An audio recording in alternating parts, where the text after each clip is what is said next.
Hello everyone. So Denmark is selecting very shortly. So we'll listen to the songs. It's not going to be my first time because I've heard them when they came out a few weeks ago. But yeah, for some of them it's going to be only the second time, and some of them more because there's actually a couple of songs that I enjoy a lot in this competition. And we're starting really well with Sand by Saba because I will say upfront that this is my favorite of this year's selection.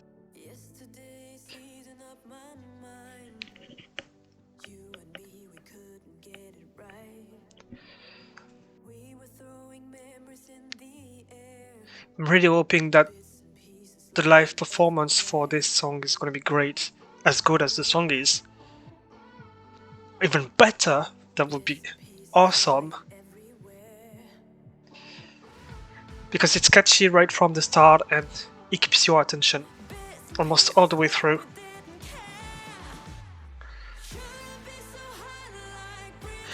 There's a nice build up. The lyrics are very nice. They fit really well the music. And this is so freaking catchy. It's like modern, lively, energetic. It has everything.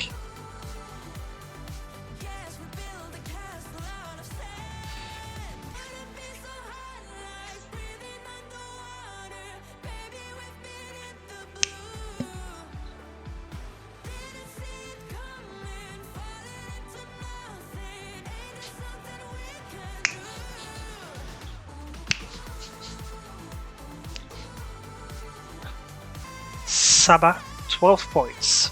The only thing that I don't like much about this song is the ending. Like, it could have had a much more impactful and just better ending. That's a bit frustrating. But at the same time, when you think about it and when you focus on the lyrics, sand slipping through your hands, it's quite a frustrating sensation as well. So I guess the end also reflects that frustration. Stella, Sign Here, is second song. She looks like, isn't she the girl that represented Denmark in that band 2 years ago? She looks like her. It looks like it's her. But you know, it's one of those acts you don't remember that well because you know it wasn't so good and it didn't do well, so it's just forgettable. And this, I don't want to say it's quite in the same category, but it kind of is. I mean, it's fine when you listen to it, but it's very inoffensive, isn't it? And it's Sign Here, all you gotta do is repeat it many times. It's not quite the nicest line that you'd like to hear being repeated in a song. There are some sexier lines than this to be repeated in a song, and this isn't quite it. It's one of those songs that you could hear play in the background on the radio or something, but that you don't expect to do well in the competition, and that you don't even really feel like supporting in the competition because it's just there, really. Next is The Chase by Choo Choo, The Chase, Sum Sum. Sum Sum! Zoom, zoom! Boom, boom!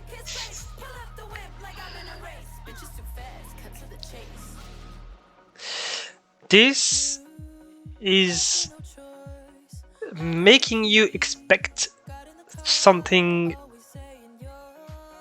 quite energetic and quite memorable visually.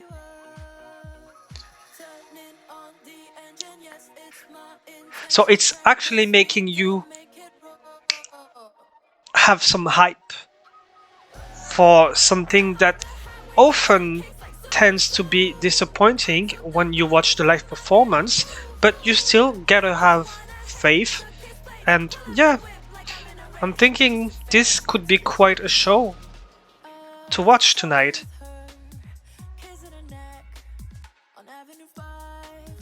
But you know, the way the song is built and constructed feels...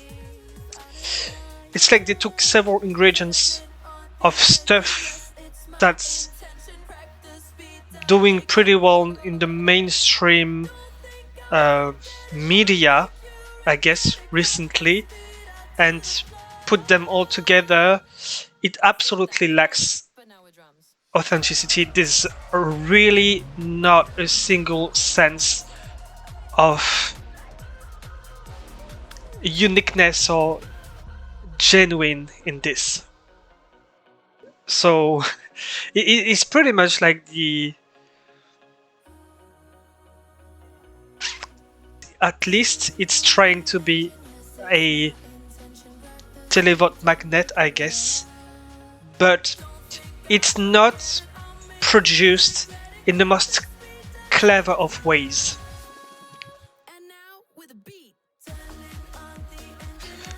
Yeah, you have bits of, several periods of what was popular in mainstream music.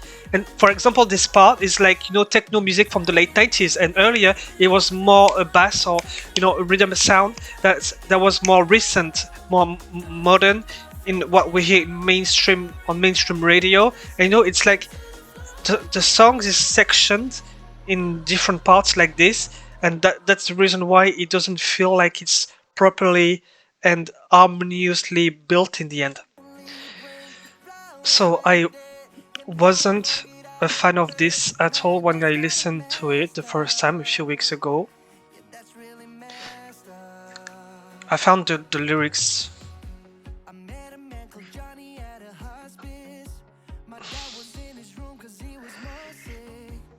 it's like it's trying to tell a story, but it's a boring story that you don't want to listen to. Or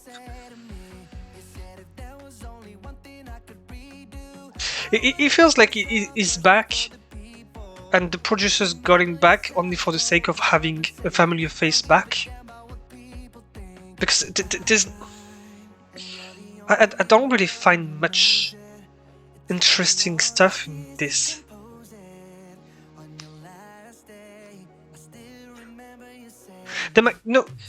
There's a discrepancy between the music and the lyrics as well, because as I was saying earlier, it's like he's telling a story and the music has been added on top of it. It feels so wonky and so,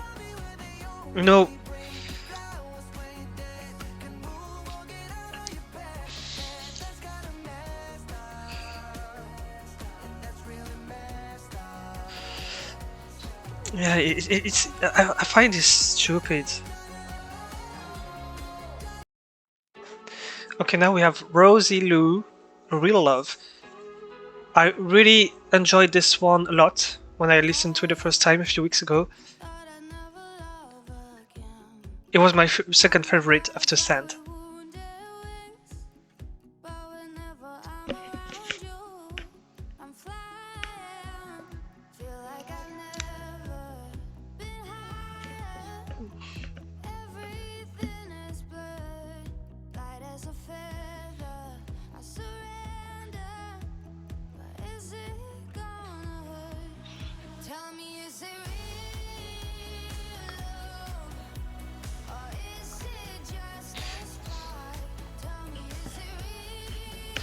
No, I was talking about songs that aren't properly or harmoniously built, that are wonky. Well, this is the exact opposite of that. It's like there's an easiness to it. It's very harmonious. It flows. it feels very natural all the way through. You're carried through through the story, through what she's singing, and the music is following you along as well. It's like it's very naturally flowing, and that's as simple as it may sound, makes a good song.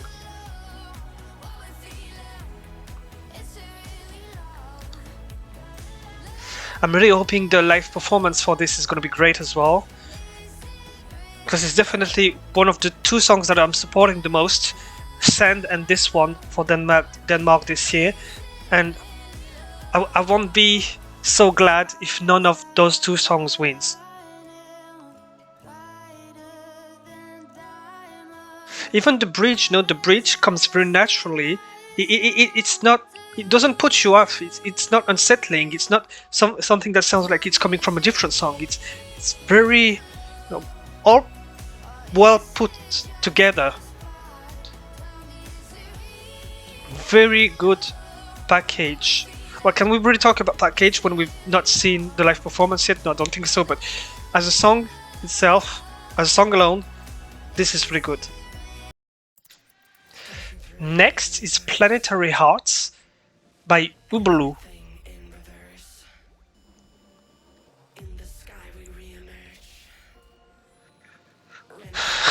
This artwork is absolutely terrible.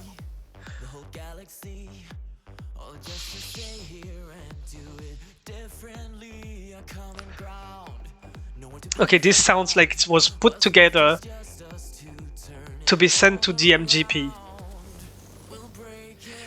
I don't feel any sense of authenticity in this.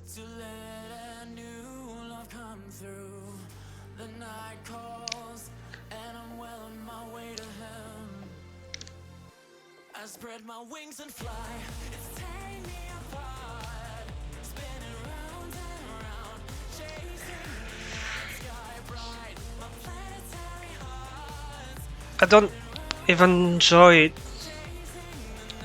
that much. It's okay, it's there. There's, I guess, nice beat to it, but I'm not sure I want to let myself go in this, enter in this world, in this universe, because it doesn't even seem genuine from the first sight of it. Janus Viberg, I Need Your Love. You know, this art, can we really call that artwork? But this font with these colors, it feels very, very 2000. I can think of several American romantic comedy movies with this type of font and this colors presented like this. But we're here to focus on the song, aren't we? Well, I guess the song would actually just as well be from one of those movies from over 20 years ago, I guess. I guess it's meant to be the powerful solo male ballad of this year's election, but it doesn't have so much pizzazz to it. Like it doesn't live up to what it's meant to be.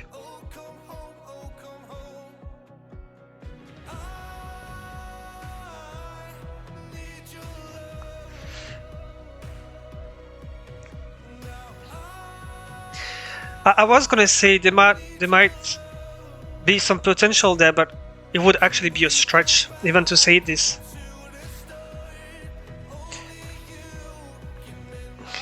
I mean, I don't. This is uneventful.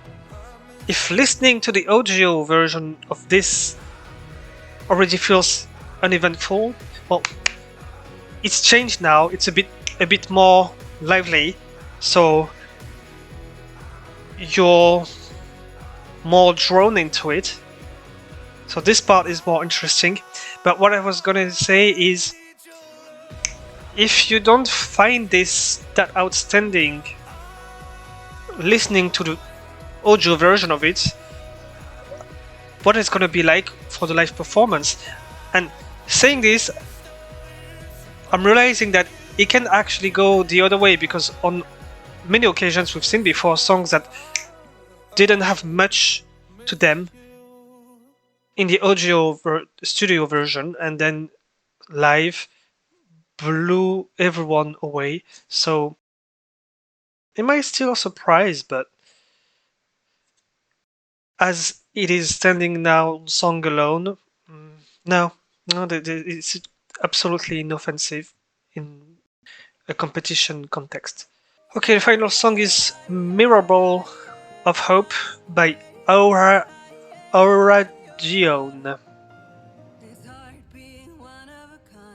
Let's sing together! Joking.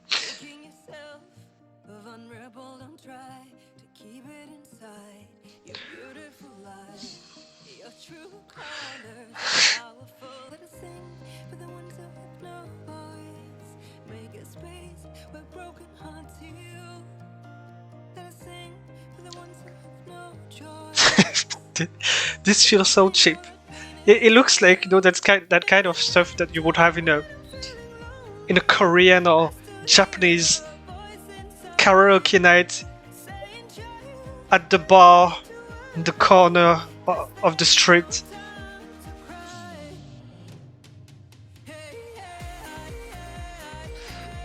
The chorus is quite catchy.